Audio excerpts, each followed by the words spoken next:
Hello, हाय, सफलता with Aparna में आपका स्वागत है। मैं अपर्णा शुक्ला आपका स्वागत करती हूँ। आप लोग कैसे हैं बताइएगा। उम्मीद करती हूँ आप बहुत अच्छे होंगे। बहुत दिन से हम लोग बस टेक्सटाइल, होम मैनेजमेंट और जो है एनसीईआरटीज़ के रोग और ये सब पढ़ रहे हैं। हम लोगों ने क्वेश्चंस नहीं किए। टेलीग्राम पर मैं क्वेश्चंस कराती हूँ। जो लोग यहाँ पर नए हैं प्लीज़ आप टेलीग्राम पर ज़रूर जाएँ। टेलीग्राम पर जाएँ, आपको वहाँ से 20, 25, 30 क्वेश्चंस मिलेंगे करने के लिए। जो लोग मेरे व्हाट्सएप ग्रुप पर ऐड नहीं हैं, वो ऐड होना चाहते हैं, तो वो आप वहाँ चले जाइए टेलीग्राम पर। वहाँ पर आपको हमारा नंबर मिल जाएगा। और आप लोग लाइक किया कीजिए, शेयर किया कीजिए, सब्सक्राइब जरूर किया कीजिए। पूरी वीडियोस देखा कीजिए, बीच में छोड़ के मत जाया कीजिए। और मैंने कहा था जब मैं क्वेश्चन आंसर कराऊंगी या मोटिवेशन वीडियो डालूंगी तो आप लोग जितने लोग नीचे कमेंट करते हो उसका मैं नाम लूँगी, तो उनका मैं नाम लूँगी लास्ट में। तो प्लीज़ लास्ट तक वीडियो देखिएगा। आप लोग से निवेदन है कि लास्ट तक वीडियो देखिएगा। अधूरा ज्ञान कभी भी सफलता नहीं प्रदान करता है। जब तक पूरा ज्ञान ना हो तब तक जो है आपको हमेशा कुछ ना कुछ कमियाँ रहती हैं। इसलिए पूरी वीडियो देखा कीजिए, आधी अधूरी वीडियो मत देखा कीजिए। तो शुरू करती हूँ। चलिए हम लोग शुरू करते हैं। क्या है आज हम लोग का कुछ क्वेश्चंस है। मैंने बुक मेरे पास है और उसको मैंने कैप्चर किया है और उसके बाद मैं उससे पूछूंगी। आपको आंसर देना है। कितनी तैयारी है आपकी? चलिए, जो समस्या होगी वो आप मुझे बताइएगा कि आपको क्या समस्या है। तो शुरू करते हैं। पहले हम लोग शुरू करेंगे कहाँ से? यहाँ से। क्या है? फर्स्ट पेज हमारे ख्याल से सबको दिख रहा होगा। डीपीटी का टीका किस रोग या किन रोग के रोकथाम के लिए लगता है? ठीक है, डीपीटी का टीका किस रोग या किस रोग की रोकथाम के लिए लगता है, ये आपको बताना है। सर दर्द के लिए, पैर में सूजन के लिए, खसरा, कुकुर खांसी, टिटनस के लिए या आँख आने के लिए। तो आपके पास आप उत्तर दीजिए तुरंत। सर दर्द, पैर में सूजन, खसरा, कुकुर खांसी, टिटनस, आँख आना। तो इसका आंसर क्या आएगा? खसरा, कुकुर खांसी, टिटनस और आँख आना। ठीक है, ये इसका आंसर है। नेक्स्ट क्या है? तपेदिक का टीका लगाने की आयु क्या होती है? तपेदिक का टीका लगाने की आयु क्या होती है? तपेदिक मतलब आपको पता है? हैं? तपेदिक का क्या मतलब होता है? तपेदिक का मतलब होता है जो है टीबी। ठीक है, तपेदिक का क्या मतलब होता है? तपेदिक का मतलब होता है टीबी। तो टीबी की आयु क्या होती है? टीबी की आयु होती है जन्म के समय। जब बच्चा जन्म लेता हो तुरंत ही उसको टीका लगाना चाहिए। 6 मास नहीं होगा, 7 मास नहीं होगा, 1 वर्ष नहीं होगा। सबके अलग अलग जो है अंतर है, सबके अलग अलग टीके लगने नियम है, लेकिन तपेदिक का टीका जन्म के समय लगता है। ठीक है, फिर क्या है? प्राकृतिक विसंक्रामक क्या है? मतलब कि जो प्रकृति के द्वारा जो है आपका जो है संक्रमण खत्म हो जाए उसको क्या कहते हैं? तो क्या उसको जलाना कहते हैं, क्या उसको उबालना कहते हैं, क्या उसको सूर्य की किरणों के द्वारा कहते हैं, क्या उसको भाप के द्वारा कहते हैं? तो प्राकृतिक क्या है?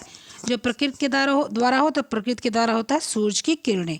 बहुत सी बीमारियां ऐसी होती हैं जो जब हमारा जो है बहुत गर्मी आ जाती है तो जो है क्या होता है कि वो बीमारियां ठीक हो जाती हैं, वहाँ रोगाणु उसके मर जाते हैं। फिर नेक्स्ट क्वेश्चन क्या है?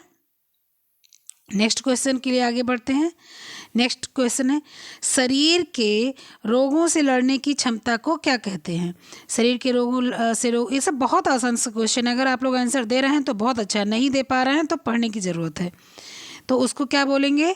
शारीरिक क्षमता नहीं, निसंक्रामक क्षमता बिल्कुल नहीं, संप्राप्ति काल बिल्कुल नहीं, रोग प्रतिरोधक क्षमता। ठीक है, फिर नेक्स्ट क्या आएगा? खसरा का टीका लगाया जाता है, कब लगाया जाता है? जन्म के समय लगाया जाता है, 6 से 8 मास के में तक लगाया जाता है, 9 से 12 मास तक लगाया जाता है, या 1 वर्ष तक लगाया जाता है। तो जो है खसरा का टीका जो है जन्म के समय से लेके और कब तक? 12 मास तक लगाया जा सकता है, ऐसा कोई समस्या नहीं है। ठीक है, 1 साल तक खसरे का टीका लग सकता है। ठीक है, सिर्फ जन्म के समय लगना तो ठीक है, अगर लग गया कोई बात नहीं, और अच्छा है अगर नहीं लग गया तो कोई बात नहीं। 6 से 7 मास तक नहीं, 1 साल तक खसरे का टीका लग सकता है। ठीक है, 9 से 12 मास तक। ठीक है, आगे बढ़ते हैं। आगे क्या है? मक्खियों के द्वारा कौन सा रोग फैलता है? सबको पता है ये चीज़। क्या चेचक फैलता है, क्या हैजा फैलता है, क्या टाइफाइड फैलता है, क्या मलेरिया फैलता है? तो हैजा मक्खियों के द्वारा फैलता है। नेक्स्ट क्या है? जल द्वारा फैलने वाला रोग है। अब जल और भोजन, ये सबको बड़ा कन्फ्यूज रहता है कि जल के द्वारा क्या फैलेगा और भोजन के द्वारा क्या फैलेगा। तो देखिए, हैजा जो है वो किसके द्वारा फैलता है? जल के द्वारा फैलता है। ठीक है। पेचिस भी गंदा जो है खाने की वजह से फैलता है। लेकिन अगर यहाँ पर ये ऑप्शन है तो हैजा ही जाएगा। पेचिस की अलग सी बात है, पेचिस तो ज़्यादा खाने से भी पड़ने लगता है, पेचिस गंदा खाने से भी पड़ने लगता है। पेचिस जो है अगर आपका जो है पाचन सिस्टम गलत है तो भी पड़ सकता है। लेकिन हैजा हैजा पहले गंदा पानी आएगा, उसके बाद भोजन आएगा। ठीक है। तो चलिए आगे बढ़ते हैं। नेक्स्ट क्या है? मोतीझरा रोग फैलाने वाले जीवाणु का नाम क्या है? मोतीझरा यानी कि टाइफाइड भी मोतीझरा को ही कहते हैं। तो मोतीझरा किसके द्वारा फैलता है? उस रोगाणु का आपको नाम बताना है। तो आप जल्दी से उस रोगाणु का नाम बताइए। किसका बताना है आपको? मोतीझरा। मोतीझरा मतलब टाइफाइड, टाइफाइड भी मोतीझरा को ही कहते हैं। क्या कामा है, क्या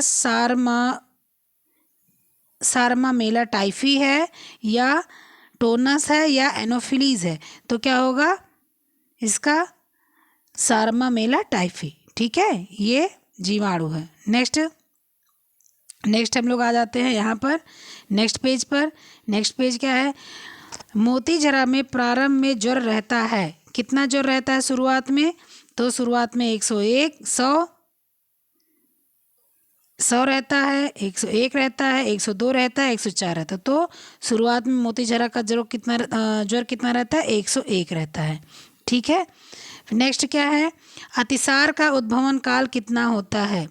अतिसार मतलब होता है बहुत ज़्यादा, जब पेट वगैरह खराब रहता है उसको अतिसार कहते हैं। ठीक है। तो अतिसार का उद्भवन काल कितना होता है? 1 से 2 दिन, 2 से 4 दिन, 4 से 6 दिन, या 5 से 6 दिन। तो कितना होता है? 1 से 2 दिन। ठीक है। पेट भाई कितने दिन खराब रह सकता है? 1 से 2 दिन। इसके बाद आदमी हालत ख़राब हो जाती है, इसको तुरंत डॉक्टर को दिखाना पड़ता है, तुरंत डॉक्टर के पास भागना रहता है। तो इसलिए आप लोग क्या बोलेंगे? 1 से 2 दिन। नेक्स्ट क्या है? नेक्स्ट है कि संक्रामक रोग कौन सा है? संक्रामक रोग कौन सा है ये आपको बताना है। तो यहाँ पर देखिए 2 संक्रामक रोग हैं। ठीक है। आपके पास 2 संक्रामक रोग हैं, एक नहीं है, यहाँ पर 2 हैं। लेकिन फिर भी आपको क्या देखना है कि संक्रामक रोग जरूर, लेकिन पहला संक्रामक रोग क्या है? सबसे पहले संक्रामक कौन सा संक्रमण पहले होता है? ठीक है। इसलिए आपको पहले क्या है आपको वो बताना पड़ेगा। पहला है आपका कोढ़ मलेरिया, प्लेग, मोतीझरा। तो मोतीझरा टाइफाइड गंदगी से, मलेरिया मच्छर से, अब प्लेग आया और कोढ़ बचा। ये भी गंदगी से होता है, कोढ़ भी और प्लेग भी। कोढ़ भी संक्रामक है और प्लेग भी, लेकिन प्लेग यहाँ पर सही होगा। क्यों सही होगा? क्योंकि कोढ़ से ज़्यादा इफेक्टिव प्लेग है। प्लेग ज़्यादा तेज संक्रमण होता है। आपको हमने पढ़ाया था, वॉइस नोट मेरी है, जो यहाँ पर आए हैं देख रहे हैं और वो मेरे ग्रुप पर ज्वाइन नहीं है, वो ग्रुप पर ज्वाइन हो जाए। वहाँ पर मैं वॉइस नोट डालती हूँ एनसीईआरटी की। मैंने वॉइस नोट में आपको पढ़ाया था कि कोढ़ तो संक्रामक है ही, लेकिन प्लेग बहुत संक्रामक है। इतने लोग मर गए जब शुरुआत में प्लेग आया कि आप पूछिए नहीं। तो इसलिए प्लेग सबसे पहले यहाँ पर सर्वप्रथम प्लेग होगा, इसलिए ये आंसर सही है। नेक्स्ट क्या है? नेक्स्ट है तपेदिक फैलाने वाला जीवाणु होता है। तपेदिक मतलब होता है टीबी। ठीक है। टीबी का और 3-4 नाम है, वो 3-4 नाम आप मुझे बताओगे। आज का आपका क्वेश्चन है कि टीबी के और कितने नाम हैं, सारे नाम आप मुझे कमेंट बॉक्स में लिख कर दोगे। और जो बच्चे मुझे यहाँ पर देख रहे हैं, मेरे क्लास के हैं, मेरे ग्रुप के हैं, मेरे टेलीग्राम के हैं, वो मुझे मेरे टेलीग्राम पर या मेरे जो है ग्रुप पर आंसर देंगे तपेदिक के और कितने नाम हैं। तो तपेदिक फैलाने वाला कौन सा कीड़ा है, मतलब कौन सा जीवाणु है? Variola, Vibrio cholera, tuberculosis bacillus, typhosis. ठीक है। ये आप मुझे बताओ कि क्या है इसका आंसर, जल्दी से बताओ। तो इसका अंदर क्या आंसर क्या होगा?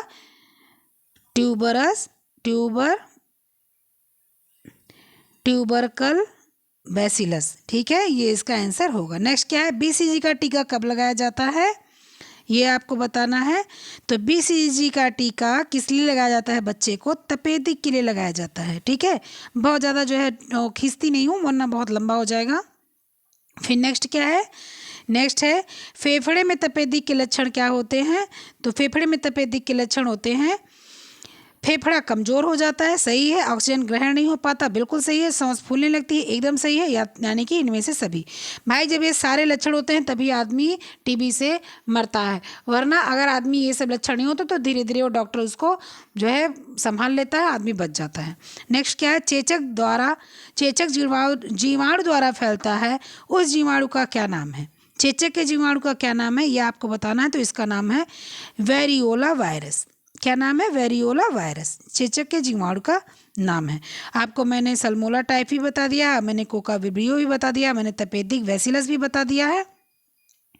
कुछ चीज़ें आप बता दी हैं, कुछ चीज़ें वॉइस नोट में बता रखी हैं, तो आप लोग प्लीज़ वहाँ जाके सुन लेना अगर जो है चाहते हो अपनी तैयारी को बेहतर बनाने के लिए।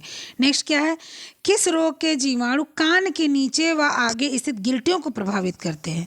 तो काली खांसी होता नहीं है, खसरा होता नहीं है, हैजा होता नहीं, क्या होता है, कर्णफेर होता है। कर्णफेर क्या होता है, इसको गलसुआ भी, गलसुआ कर्णफेर थोड़ा अंतर है, लेकिन कहीं कहीं आपको गलसुआ को ही कर्णफेर और कर्णफेर को ही गलसुआ देखने को मिल जाता है। फिर नेक्स्ट क्या है, फिर नेक्स्ट आपका क्या आएगा, नेक्स्ट आपका आएगा कि बीसीजी का टीका निम्न में से किस रोग से बचाव करता है। बीसीजी का टीका किस में से बचाव करता है, तो आपका जो है चेचक से नहीं बचाव करता, डिप्थीरिया से नहीं बचाव करता, टाइफाइड से नहीं बचाव करता, आपका तपेदिक से बचाव करता है, खसरा से बचाव करता है, और एक चीज़ आप बताना किससे जो है करता है। ठीक है, मैंने अभी पहले बताया था कि बीसीजी का 3 टीका कौन सा होता है, क्वेश्चन नंबर 1 या 2 था। ठीक है, फिर आगे हम लोग बढ़ते हैं, क्या है कि मलेरिया किस जीवाणु से फैलता है, ये आप बताओगे। तो मलेरिया अमीबा से फैलता है, प्लाज्मोडियम से फैलता है, साल्मोनेला टाइफी से फैलता है, बैसिलस से फैलता है। तो प्लाज्मोडियम से मलेरिया फैलता है, किससे, प्लाज्मोडियम से। ठीक है, फिर जीव जंतु द्वारा रोग संवाहित होते हैं, मतलब किसी जीव जंतु द्वारा रोग होते हैं, वो कौन से हैं। तो मलेरिया भी होता है मच्छर द्वारा, प्लेग होता है गंदगी द्वारा, ये भी जीवाणु द्वारा होता है, रेबीज ये भी जीवाणु बैक्टीरिया के द्वारा होता है, इसलिए इनमें से सभी। ठीक है, नेक्स्ट क्या है, किस कीट के काटने से मलेरिया रोग हो जाता है। तो ये तो बहुत आसान है, मतलब छोटे से बच्चे को भी पता होगा। तो मच्छर के काटने से, ठीक है, मक्खी के काटने से नहीं, मक्खी गंदगी फैलाती है, पिस्सू कीड़ा होता है, और मधुमक्खी तो सबको पता है क्या करती है भाई, काटती पीटती रहती है इधर उधर, सबको बस परेशान ही करती रहती है। नेक्स्ट आ जाते हैं हम लोग यहाँ, नेक्स्ट हम लोग आ जाते हैं यहाँ। अभी मैंने कुछ क्वेश्चंस आपके लिए रखे हैं, चलो ठीक है। नेक्स्ट हम लोग कहाँ आ जाएंगे, अब हम लोग आ जाएंगे यहाँ पर। ये क्वेश्चंस हो सकता है थोड़ा सा आपको कुछ हार्ड लगे, थोड़ा सा, ज़्यादा नहीं, ठीक है, थोड़ा सा आपको हो सकता है हार्ड लगे, ज़्यादा नहीं लगेगा, इसलिए कि कुछ क्वेश्चंस ऐसे होते हैं ना जो चाहते हैं हम लोग, मैं चाहती हूँ कि आप लोग की तैयारी बेस्ट हो, इसीलिए मैं टेलीग्राम पर 20-25 क्वेश्चन डेली देती हूँ, 15 क्वेश्चन, 10 क्वेश्चन, 20 क्वेश्चन, 25 क्वेश्चन, ताकि आप लोग की तैयारी होती रहे।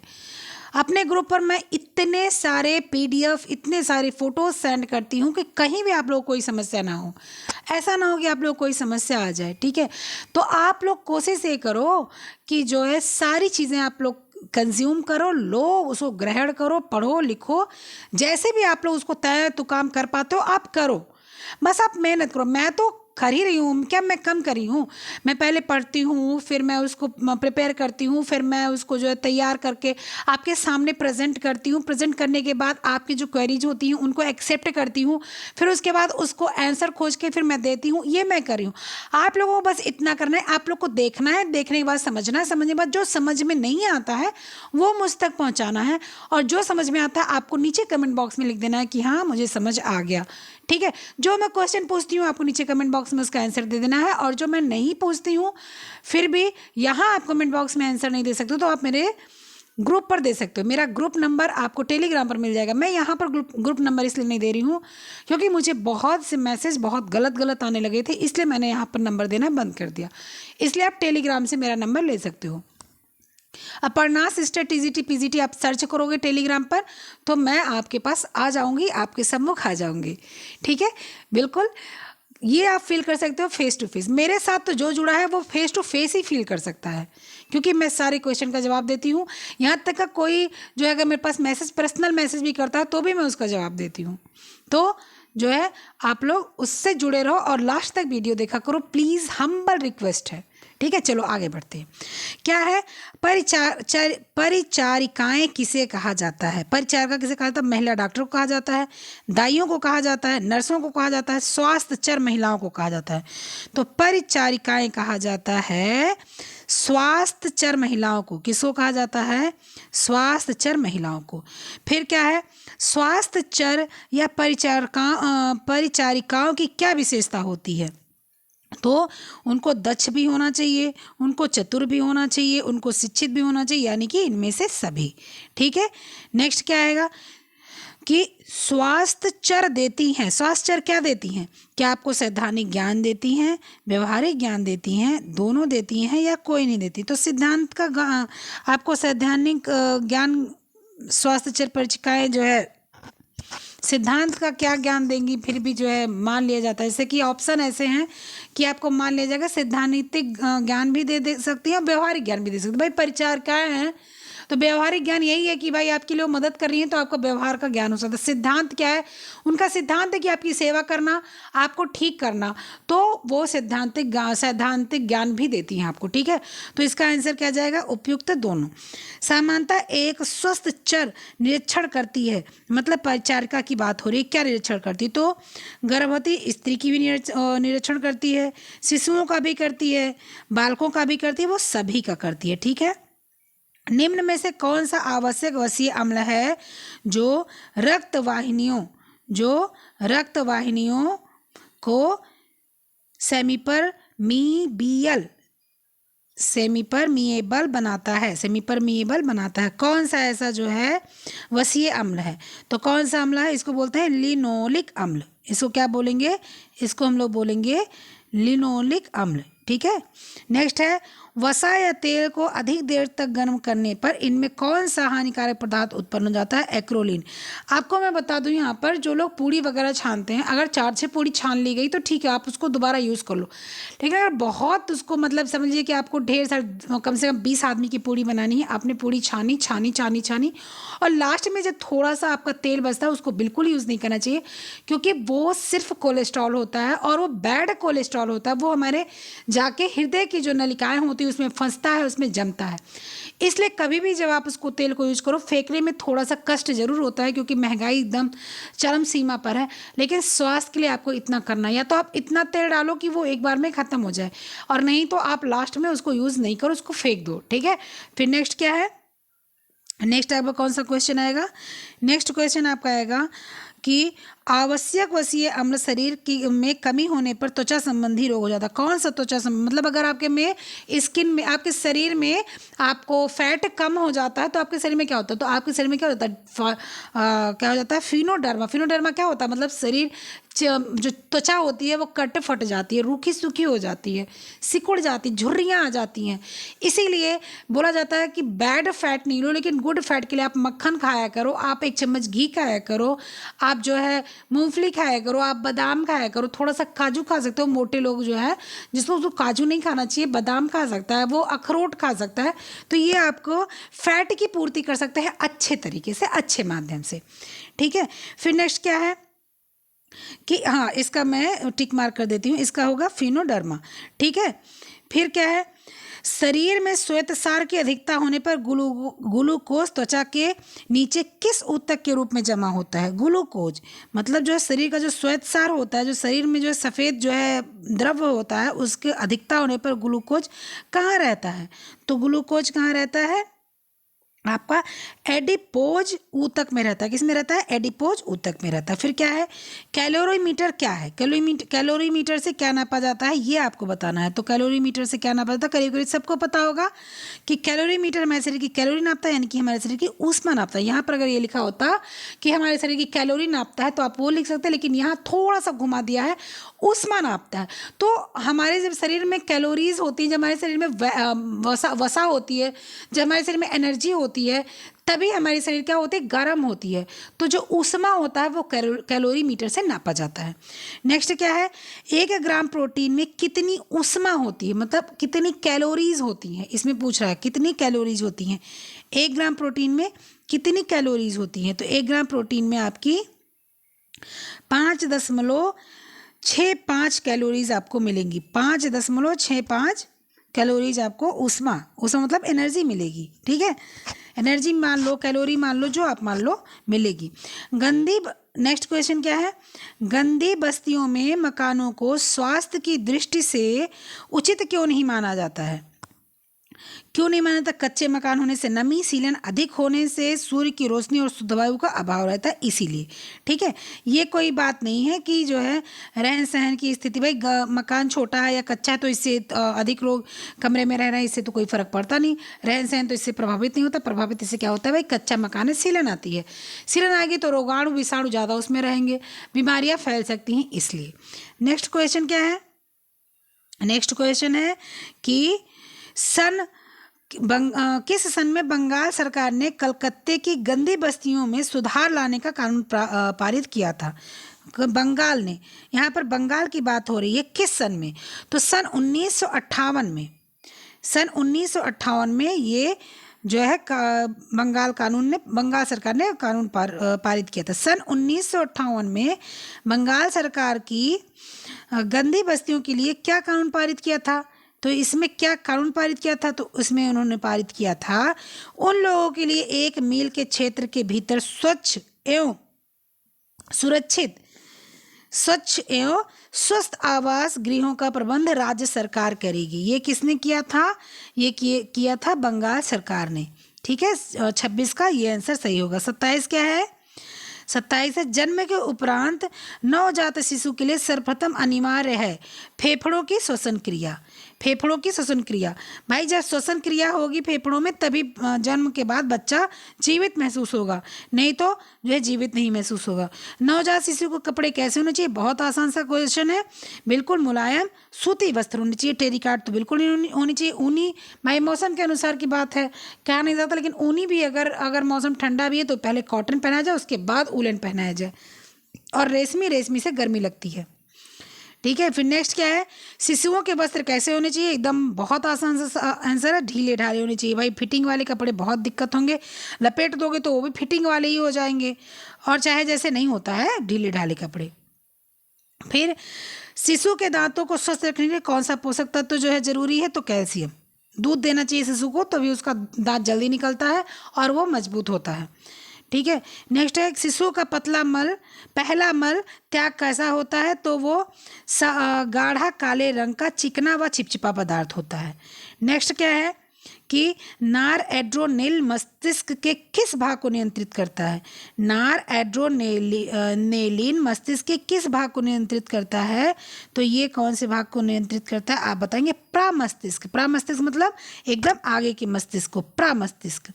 मेडुला क्या होता है? मेडुला बीच वाला होता है। अनुमस्तिष्क, बीच मतलब कि जो तंत्रिका तंत्र को वो करता है।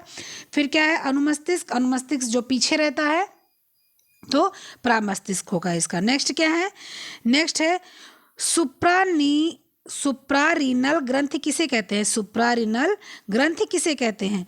तो यह कहते हैं हम एड्रिनल ग्रंथि को। किसको बोलते हैं? इसको एड्रिनल ग्रंथि को।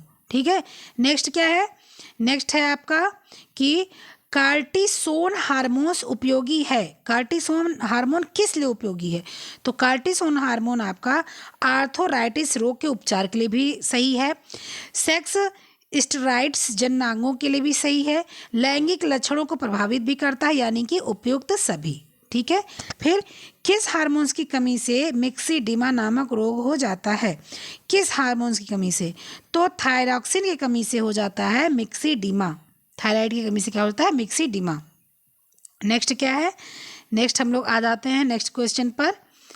नेक्स्ट क्वेश्चन है कि क्या है नेक्स्ट क्वेश्चन?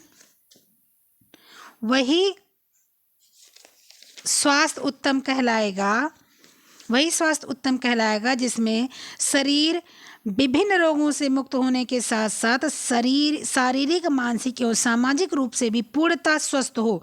उत्तम स्वास्थ्य से संबंधित यह परिभाषा किसने दी है?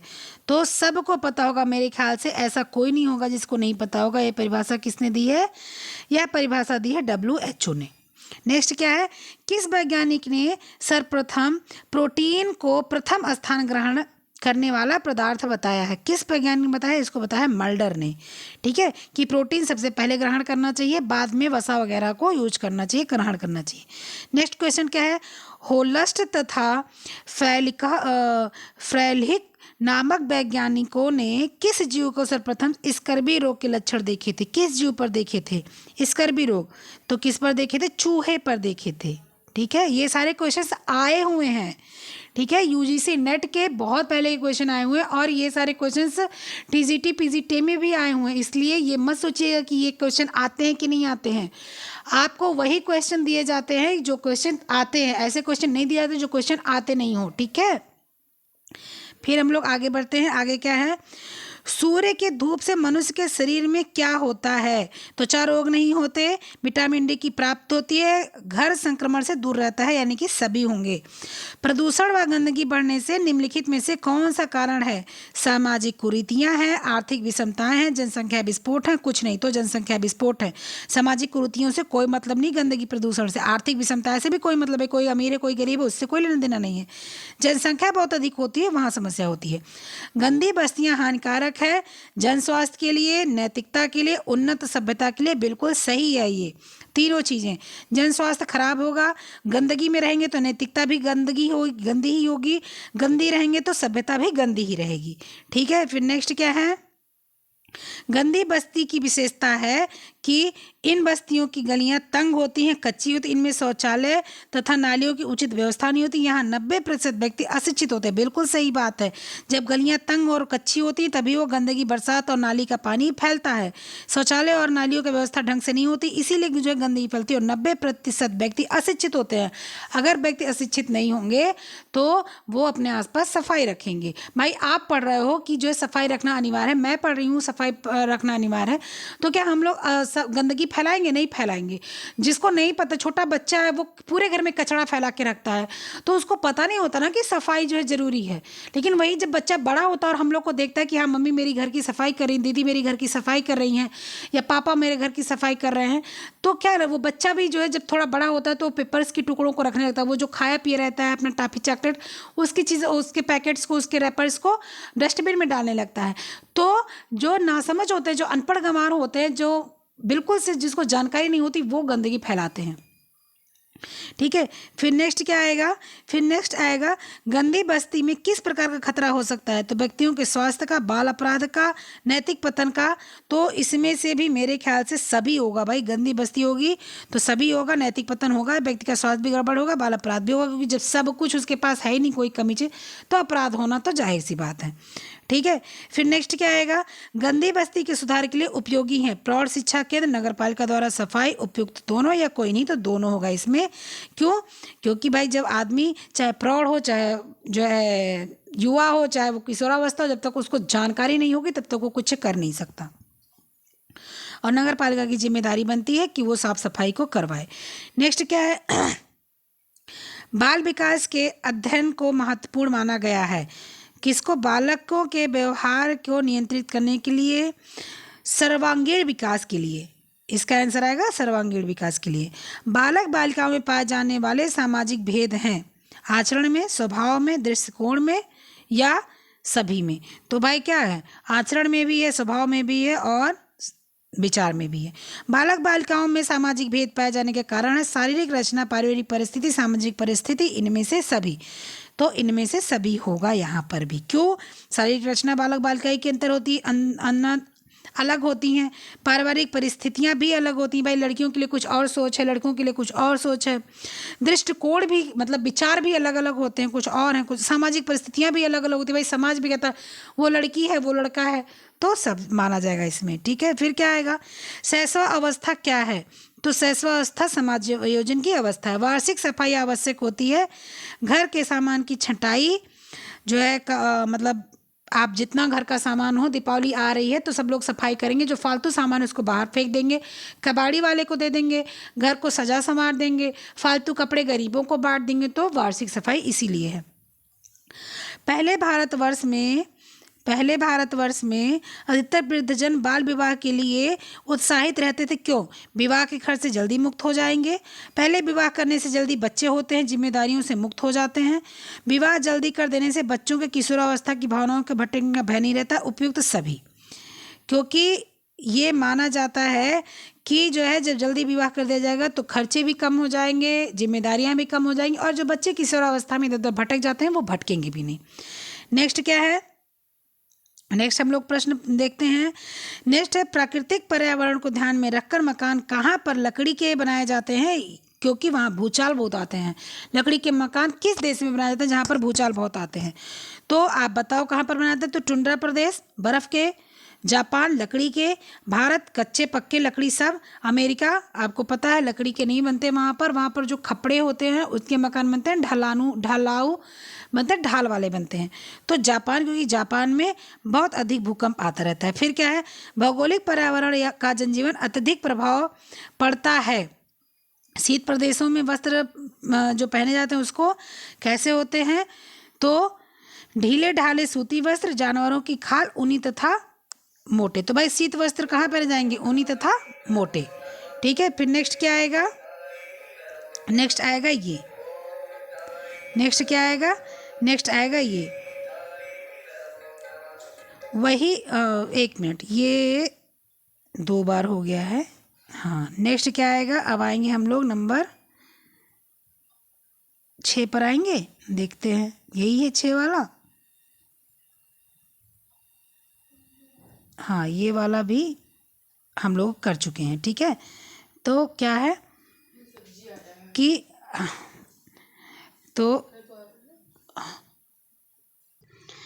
तो ये आप लोगों का क्वेश्चन आंसर था। सारा क्वेश्चन आंसर मैंने करवा दिया है। आप लोग बताना मुझे कितना आप लोगों का सही हुआ।